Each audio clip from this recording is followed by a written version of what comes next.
આ તહેવારે દરેક બેન પોતાના ભાઈની કલાઈએ ભાઈની રક્ષા માટે રાખડી બાંધે છે. મહાલક્ષ્મીજીએ બલિરાજાના કાંડે રાખડી બાંધી હતી અને દ્રૌપદીજીએ કૃષ્ણ ભગવાનની આંગળીએ પોતાના વસ્ત્રમાંથી ચીર ફાડીને બાંધ્યું હતું.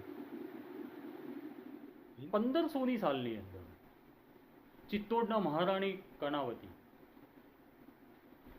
હુમાયુ બાદશાહને રાખડી મોકલી હતી. કારણ ગુજરાતના બાદશાહ બહાદુર શાહે ચિત્તોડ પર આક્રમણ કર્યું હતું. ચિત્તોડને બચાવવા માટે હુમાયુ પોતાનું લશ્કર લઈ અને ચિત્તોડ તરફ રવાના થયા હતા. પરંતુ ચિત્તોડના મહારાણી બહાદુર શાહ સામે ટકી ન શક્યા અને સમય પર હુમાયુ આવી ના શક્યા. તેને કારણે ચિત્તોડની હાર થઈ હતી. ચિત્તોડગઢ ઉપર બહાદુર શાહે કબજો કરી લીધો. ત્યારબાદ રાણી કર્ણાવતીએ જોહર કરી લીધું.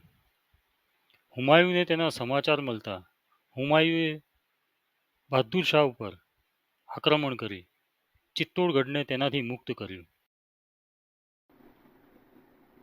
રાણી કર્ણાવતીના બંને પુત્રોને તે ચિત્તોડની ગાદી સુપ્રત કરી હતી. હિન્દુ મુસ્લિમની એકતા જળવાઈ રહે અને ભાઈચારો જળવાઈ રહે તે હેતુથી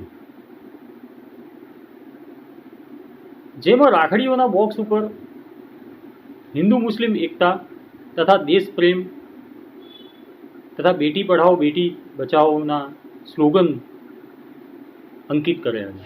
પણ મને આની અંદર જે સ્લોગનની રાખડીઓની જે મને પ્રેરણા મળી એ ડૉક્ટર પંકજ સાહેબ કેન્સરના જે ડાયરેક્ટર છે એમણે મને પ્રેરણા આપી. મારા ફાધરને 81ની અંદર ફેફસાનું કેન્સર થઈ ગયું તો મને ઇકબાલ તું આટલો સારો કારીગર છે તો કંઈ સારી રાખડીને પતંગ પર મેસેજ લખવાનું ચાલુ કર.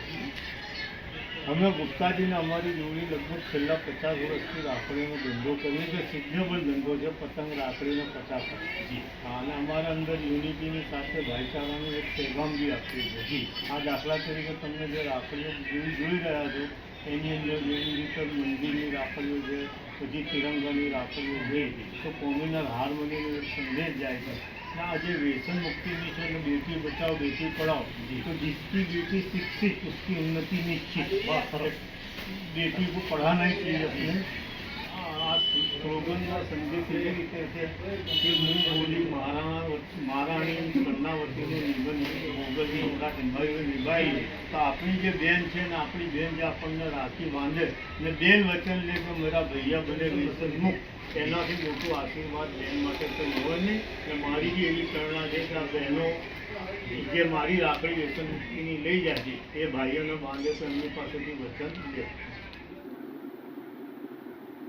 રાખડીઓ દરેક લોકો બનાવતા હશે, હિન્દુ પણ બનાવતા હશે, મુસ્લિમ પણ બનાવતા હશે, પણ દેશ પ્રેમ અને દેશમાં હિન્દુ મુસ્લિમની એકતા જળવાઈ રહે તેના માટેના પ્રયત્નો સુંદર મજાના જે પ્રકારે ઇકબાલભાઈએ કર્યા છે તે